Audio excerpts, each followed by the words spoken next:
Holly McKhann here with Carlos Hernandez. We're at Hernandez Flooring in Santa Ana, and I'm so excited to bring you guys the man with all the answers when it comes to flooring. I get questions from a lot of clients. A lot of people just want to know, what kind of flooring should I put in my home to give it the best resale value or the best wear and tear? So Carlos has all the answers, and we're going to go through several different kinds of flooring today. Hardwood flooring, luxury vinyl tile, and laminate. So first of all, let's start out with hardwood flooring. So what are the two main kinds of wood flooring? Alrighty, so once we start talking about hardwood floors, there's two main types. You're going to be looking at a solid hardwood floor or an engineered hardwood floor. Don't get discouraged by an engineered hardwood floor. It is still a real hardwood veneer that you're walking on. It's not going to be none of the plastic or laminate materials that a lot of people get confused with. It is still going to be a real veneer. Big difference is going to be the styling, I would say. A lot of times when we're looking at a solid hardwood, you do get a more limited range of product offerings because you can't go too wide with a solid wood. How wide would you say this is? Like 2 inches, 3 inches? That's going to be a 2 1/4. This would be a 3 1/4. Okay. Solid hardwood does expand and contract a lot more in comparison to engineered. Okay. And that's why we can't go with a 7-inch wide plank. You'll get huge gaps in the floor. Let's look at the side too. Look at that. Very thick, right? Very thick. And because it is a solid product, it is more susceptible to moisture. So you do have to, in most cases in California, we're all on concrete slabs. So you will have to lay down plywood subflooring ahead of time, increasing your overall cost. So you have concrete, then plywood, then the wood. Correct. That's a lot of layers. And it could last, like, I know that wood could be sanded and refinished, right? For a long time. But here's my thought. As a house flipper that's been flipping houses 20 years, I have seen styles come and go a lot and quickly. They go in and out of style and fashion. So someone that's all excited about, ooh, we have real hardwood floors installed in, 2020, it already looks really dated. And my clients who are buying a home aren't excited about it anymore. They're like, oh, that's so outdated. Yeah. And they don't care that it's real wood. They're just like, we want what's in style. So probably not the best option when you're looking, right? Yes, no one's refinishing any. Yes. So then we move on to engineered? Yes, then we move on to engineered hardwoods. Also keeping the cost down a little bit because the veneer on this is a 4 millimeter veneer. It is going to be on top of a plywood substrate. On average, with a solid floor, you can make about 6 engineered hardwood floors with that one piece of a solid floor. Oh, wow. So you get way more flooring out of that same amount of material. Exactly. So it brings the cost way down. Yes. And because it is on that plywood substrate, you do not need to put down a plywood subfloor because it is more resistant to moisture. So you can just put it down using an adhesive that has moisture barrier properties, and you're all set to go. Can you tell us like the general cost per square foot of this versus that? Solid hardwood, you're going to be usually looking about $2 more a square foot. I would say average price would start at about $7. With engineered, you can start at about $5.50. Maybe even a little lower depending on what specials we may have going on. And then the install as well is going to be lower cost for engineered, right? Yes, because you have less work to do without having to put down that plywood subfloor. Yeah, so the cost we're talking about today is just for the floor itself, not the install. Can you give us a general ballpark of what an installer might charge for the different kinds? I would say you're going to be looking about $4 a square foot to install a engineered hardwood because of the extra materials that you'll need and, basically double the work. You're going to be looking about $7 plus the plywood cost to install a solid floor. A lot more. And my perception when I'm out shopping with home buyers, they are plenty happy with the engineered wood. And it might actually be a better for wear, right? Than the hardwood? Yes, okay. I would say. Okay. Great. Well, anything else we want to talk about with the woods right now? I mean, as far as color tones, everyone's wondering color. What are we doing? Natural, lighter color tones, especially here in Southern California. We're very coastal. So we are still in the naturals, warmer honey tones. Sometimes we are starting to see some products sneaking into these darker ranges. That is kind of what's upcoming. Cutting edge. Cutting edge, but not mainstream yet. Yeah, not mainstream yet. You've seen it here first. Yes. but Yeah. definitely color wider planks as well. Normally you're going to be looking at least a 7-inch wide plank. Also, another reason engineered floors are more popular at this time, when we're talking solid, they really don't surpass 5 inches. So, 7 plus, I would say 9 inches is the average at this time, but almost always white oak. You will see a few hickories here and there, a few walnuts, but majority of our products on the market that are selling are going to be a white oak. Let's show them a hickory sample. So this is one of your hickory samples, right? Yeah, so hickory definitely gives us a bit more of a rustic style, lots of color variation, and a lot more, mineral streaks, knots, overall a lot more character. But in California, everyone's looking for a more subtle green, lighter colors, and that's what we get with these oak offerings. Next, we're going to talk about what I put in most of my house flips right now. Really durable, really affordable, and highly recommended by Carlos. So we're on to laminate. So tell us why laminate is so great. Laminate is going to be my favorite category of flooring. So laminate has come a long way. It's not your laminate from 20 years ago. We have increased durability. The biggest point is the waterproof aspect. Ooh. Yes. Everyone cares about pets, kids, and really the pets and kids come along with scratching. Back in the day, laminate wasn't waterproof. Now we have the waterproof options. Because these products are going to be commercially rated, they have much better scratch resistance than what we would see 20 years ago. Yes. Beautiful visuals, long planks. Example, this product is going to be a 9-inch wide piece by 6 foot long, giving you a super realistic wood-like visual. Price point as well. You're going to be looking about $350 a square foot in comparison to, say, an entry-level price point hardwood of $550, or compared to a solid wood of about $7, half the price. Also, you don't need to worry about your subfloor as much because it doesn't react to moisture. You're going to just put down a moisture barrier or an underlayment, depending on if it has something already attached, and you're good to go.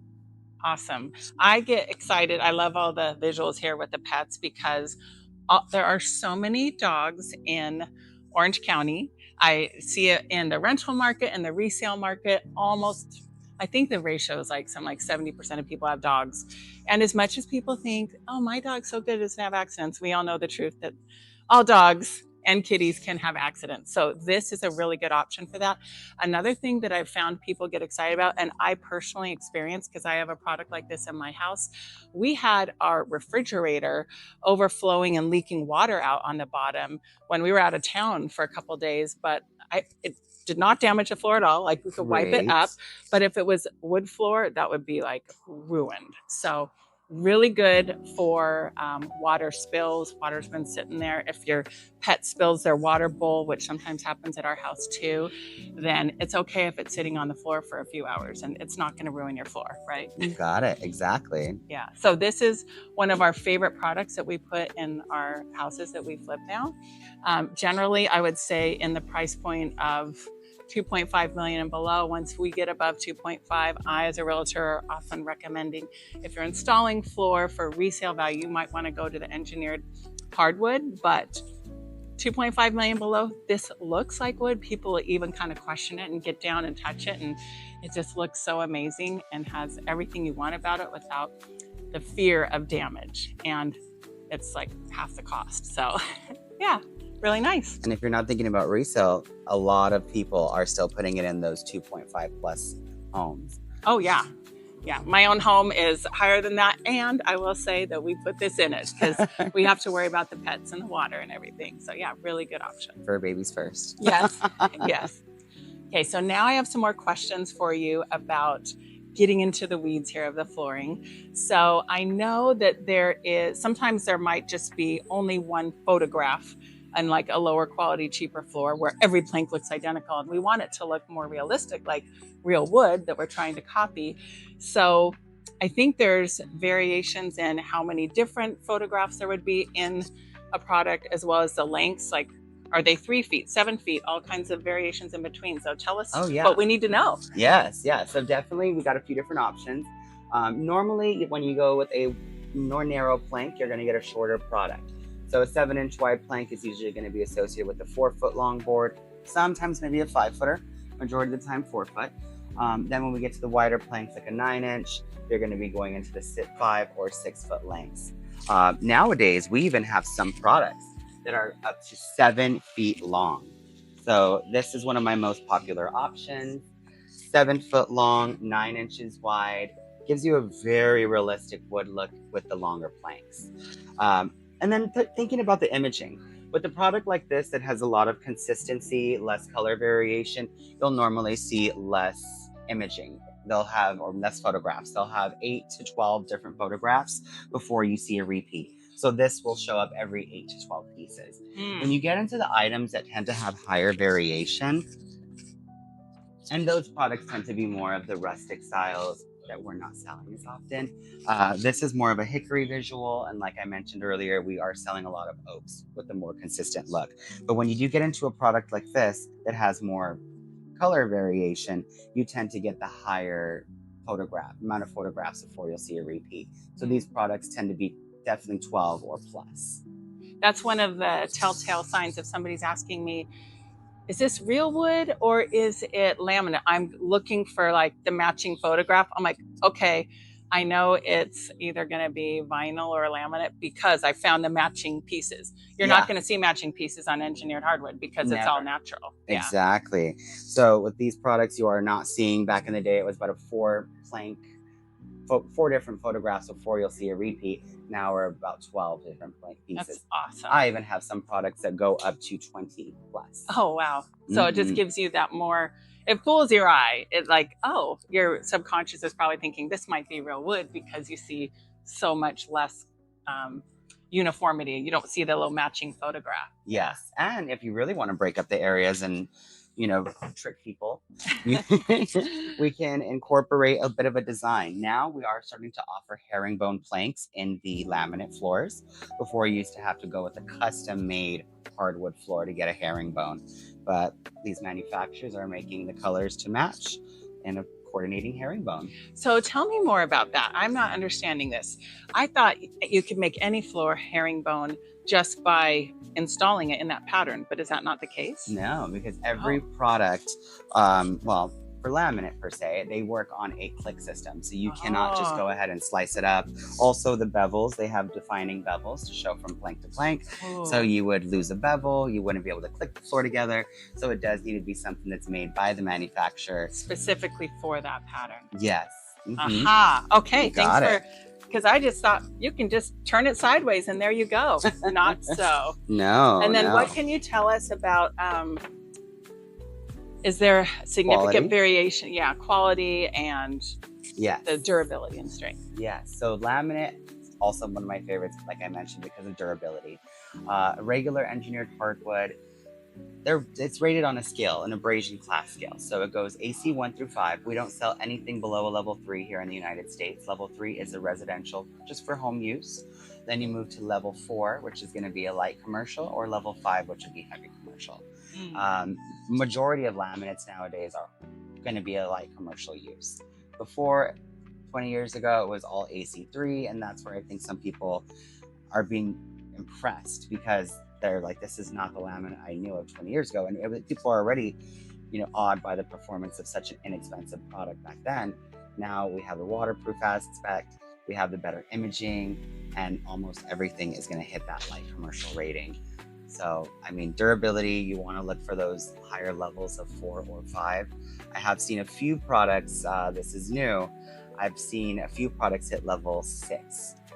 Which I don't know. Is that supposed to be extreme wear and tear? I don't get it, but those are usually products that are made in Europe. So I think I trust it. Awesome. Well, do we have anything more to say about the laminate, or should we move on to the vinyl? I think we can move on to vinyl. Okay, let's go check it out. So here we're with our last hard floor option we're going to talk about today, the vinyl. So tell us about vinyl. So vinyl, that was the first flooring to become waterproof. It's been a huge category for us over the last 10, 15 years, I would say. There's a lot to know about vinyl. For one, composition. There's 2 different kinds of vinyl on the market. You're going to be looking at something like this, which has a gray core. It is going to be a limestone base core. These you'll see marketed as SPC or rigid core floors. They are a lot thinner. but they are harder underfoot. So for dent resistance, this is going to be your go-to item. Okay. Then you have the product that everyone really wants to go with. It just depends on budget. This is going to be a WPC core. So as you see, it does have a thicker white core. It is softer underfoot. It does have the vinyl wear layer on top. And then at the very end, for both products, really, you have your wear layer. The wear layer kind of determines longevity. Thicker coatings last longer. It'll be a 20-year to lifetime on the thicker coating options. So price differences. You're going to be looking about $2 a square foot starting point for a SPC floor. When we're talking about a WPC option, we're looking more around the $3 price point range. But it is worth investing in a WPC core when it's your own home. Okay. When you want that more solid feel underfoot. You want it to feel more like hardwood, more like a real wood floor. Vinyl, that is an SPC core, because it is so thin, you do tend to feel a little bit more movement underfoot, but it does give you that added dent resistance. So I would say for commercial use, residential rental units, I would say this would be the better option to go with. But for something that's your own personal residence, I would go with the WPC. Feels more luxury. I had a client that had some vinyl flooring, and it moved a lot because I think it was installed on like a raised foundation, and it was like pulling apart and separating and coming apart. Would that have been one of these thinner products probably? Or most likely, yes. The thinner products have a much thinner click system. So if there is any give on your subfloor, pull out. It can break the locking system. Oh, wow. That was easy to break. Very easy. Compared to something, this is a 5mm thick vinyl. Okay. Then we look at something like this. This is a 19mm thick product. I don't even think I could break it if I tried. Oh my goodness. So does this come with this? This is all the flooring, this whole thing? Oh, wow. Night and day difference. Yes. Ooh, okay. So definitely also might be worth that extra buck a foot. Yeah. Yeah. Because if it's snapping off and breaking, it's going to cost you more in the long run. Huh? Yeah, replace it all at that point. Okay, very helpful. Okay, anything more about the vinyl right now? Also, I would say texture is extremely important when we're talking about vinyl. Okay. Vinyl finish does attract a little bit more dirt in comparison. It is plastic, it's sticky. Okay. So when we're looking at textures, these products are stamped with a metal plate to give it a texturization at the end of its production process. Something like this on the entry-level end doesn't have exact texturing. In the industry, we call it EIR. Okay. So the stamp follows the picture exactly. Wow. I feel like it's very important in vinyl because when it gets dirty, we want the dirt to collect in the correct imaging spots. Yes. With a generic stamp, it'll just muddy out the whole image. So in case you didn't catch what he was saying, and I've seen this, I've seen flooring samples where it'll even have the same shape of the graining, but it won't be in the right place. I'm like, I don't know, maybe that was like a second where they missed. I don't know. But this one actually has the texture following it. So it looks a lot more like real wood would rather than just slap some graining on wherever. So definitely very important. Yes. Okay.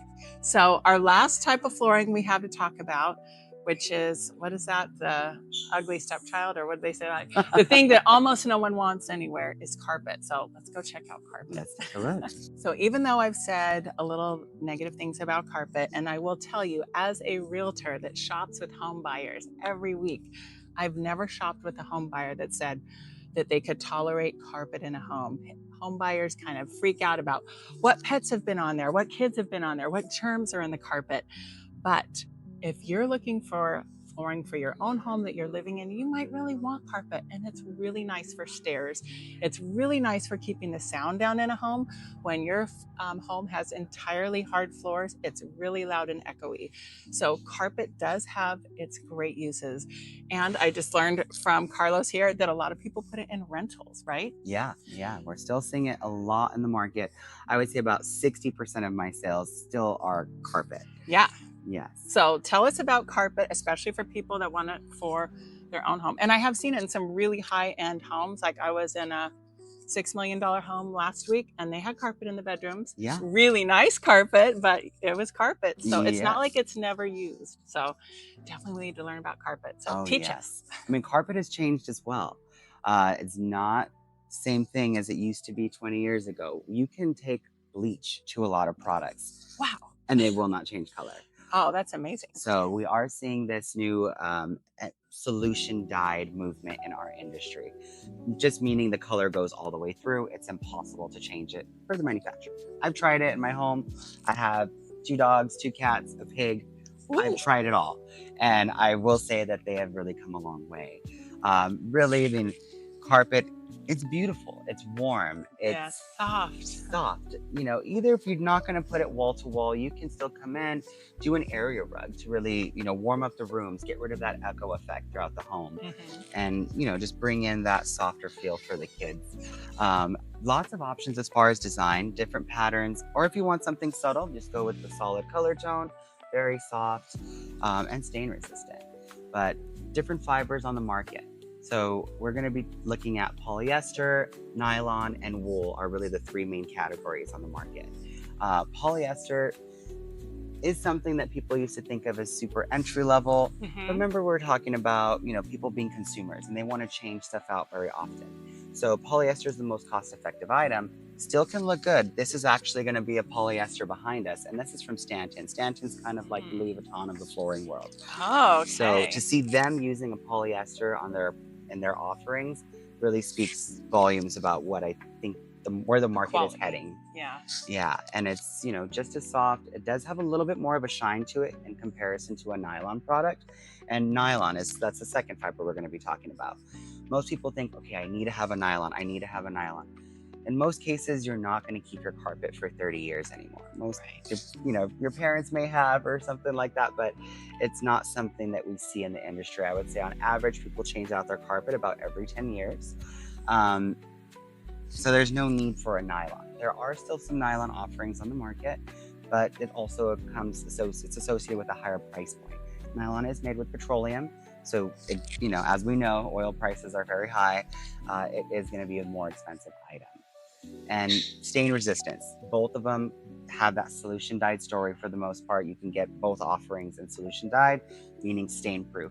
Your dog, the urine will not bleach it out, the vomit won't bleach it out.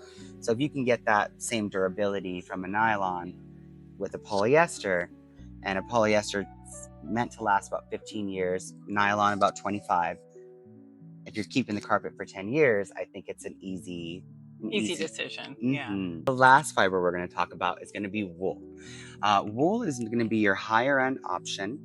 It isn't going to be the most stain resistant. They do say it's almost impossible to stain, but I have done it. So I'm not going to lie to you. It is going to be a natural product though. So you do usually have people going for this when they're worried about allergies or chemicals, off-gassing. You know, polyester is made of plastic, nylons with petroleum. So this would be kind of the greenest option that you can go with. It is going to be a bit harder to clean. You do need to use very specific products for it, but it does have a home.